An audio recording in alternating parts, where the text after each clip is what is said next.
러시아의 우크라이나 침공으로 국제 곡물 가격이 급등하고 있습니다. 특히 밀 가격이 그렇습니다. 러시아는 1위, 우크라이나는 세계 5위 밀 수출국이기 때문입니다. 시카고 선물거래소에 따르면 밀 가격은 현지 시간 7일 톤당 375달러입니다. 지난해 같은 기간과 비교하면 60%가량이나 올랐습니다. 러시아, 우크라이나산 밀의 국내 수입 비중이 높지 않다고는 하지만 밀 소비량의 90% 이상을 수입산에 의존하는 국내 사정상 우리 증시도 영향을 받을 수밖에 없습니다. 일반적으로 원자재 가격이 올라도 판매 가격에 이를 바로 반영하기는 어렵습니다. 그렇기 때문에 비용 부담이 높게 되고 결국 주가에 악영향을 주게 됩니다. 그런데 밀을 주원료로 사용하는 식품업체들의 주가는 최근 반등하는 모양새입니다. 왜 그런지 심층 분석을 통해 알아보겠습니다. 네, 지금 보신 것처럼 곡물 가격이 급등하면서 식품주 주가가 부진할 거다. 이런 전망과 달리 지금 라면주들 특히나 주가가 최근에 또 반등세를 보이고 있습니다. 어떤 이유인지 유통산업부 유호성 기자와 함께 다뤄보겠습니다. 유 기자, 지금 이제 곡물 가격이 급등하는 것에 식품주도 영향을 안 받을 수는 없는 상황인데 라면도 사실 생각을 해보면 밀가루가 이 원가 비중 차지하는 비중이 굉장히 높지 않습니까? 예, 맞습니다. 업체마다 조금씩 차이가 있기는 하지만 네. 이 대체로 라면 하나를 만들기 위한 원가 가운데 밀가루가 차지하는 비중은 약 20%로 추정이 됩니다. 네. 출고가를 기준으로 라면 개당 가격이 650원 정도인데 네. 이를 토대로 분석해 보면 130원은 밀가루 가격이라고 볼 수 있습니다. 이 나머지 원가는 팜유, 포장재, 라면 스프, 간접비로 이루어져 있고요. 이걸 보면 라면 원가에서 밀가루가 차지하는 비중이 상당히 크다 이렇게 예. 좀 볼 수가 있을 것 같습니다. 예. 그래서 이 밀 가격 변동에 라면 회사 수익이 민감하게 반응할 수밖에 없는 상황인 거고요.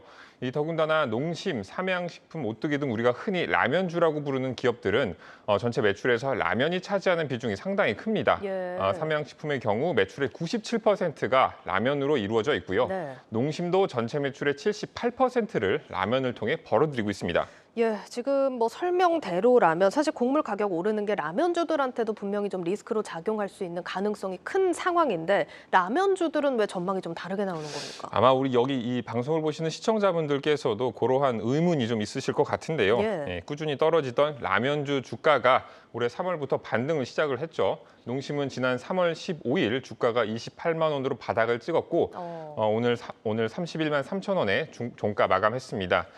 삼양식품과 오뚜기도 3월 중순을 기점으로 반등에 성공해 꾸준한 오름세를 보이고 있는 상황이고요. 네.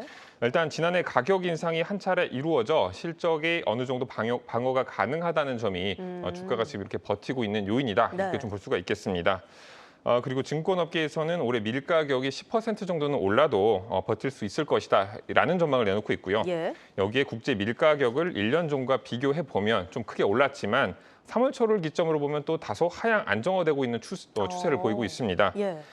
또 식품업계의 원재료 매입 구조도 살펴볼 만한 대목인데요. 네. 라면 회사들이 밀을 그대로 수입하는 것이 아니라 밀 껍질을 벗겨서 이 재분한 밀가루를 구입을 해서 사용을 하고 있거든요. 그렇죠. 그런데 재분 회사들이 수입 곡물 가격이 올랐다고 해서 바잉 파워를 가지고 있는 이 식품 회사들을 상대로 바로바로 판가를 올리기가 쉽지 않은 구조입니다. 예. 더군다나 단기로 계약을 맺고 있지 않고 6에서 12개월 단위로 장기 계약을 맺고 있기 때문에 그 안에 가격이 안정되면 밀가격 상승으로 인한 원가 부담이 그렇게 크지는 않다는 겁니다. 관련해서 식품업계 관계자 이야기를 들어보겠습니다. 밀가루 같은 경우는 이제 제분사에서 저희가 받아서 쓰기 때문에 실제 시세가 바로 저희한테 누적되는 그런 형태는 아니라고 알고 있어요. 당장은 사실 영향은 없을 거로는 저희는 이제 판단을 하고 있는데 길어지는 이익에서도 좀 안 좋아질 수도 있고 제분사에서도 아마 가격 인상을 또 요청을 할 수도 있어서 신중하게 좀 지켜봐야 되는 그런 상황인 것 같긴 합니다. 네, 이런 이야기에 덧붙여서 수출이 늘고 있는 것도 한 요인이라고 할 수 있습니다. 네, 중국에서 K-라면 열풍이 불고 있다 이런 소식 들어본 적이 있는데 사실 이런 수출 기업들 좀 생각을 해보자면 사실 지금 원달러 환율이 좀 올라가고 있는 부분도 주식시장에서는 좀 안타까운 일이지만 수출 기업들한테는 우호적인 환경이잖아요.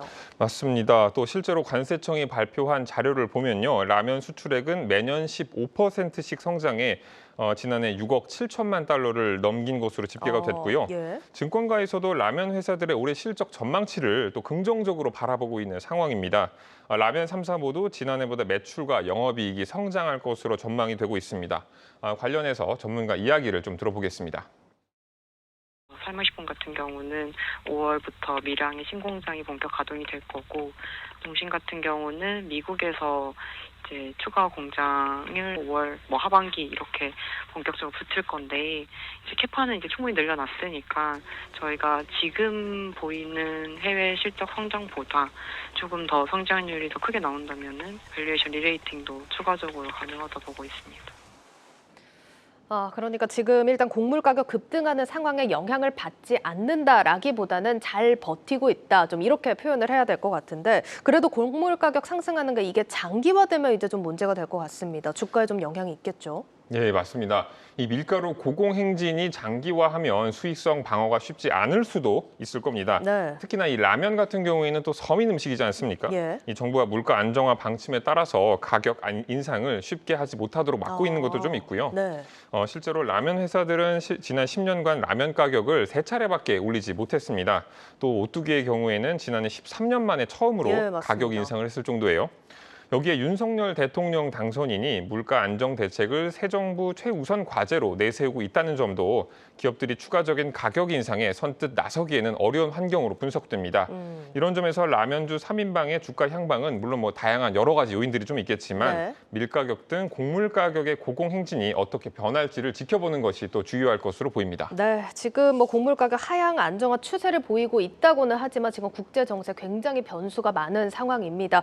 좀 주가에는 큰 타격이 없길 좀 바라보겠습니다.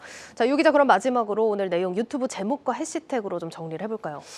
유튜브 제목은 밀가격 올라도 걷든 K라면 수출로 돌파구 네. 이렇게 정해봤고요. 네. 해시태그는 전쟁 싫어요, 라면 좋아요 이렇게 정해봤습니다. 예, 알겠습니다. 유통산업부 유호성 기자와 함께했습니다.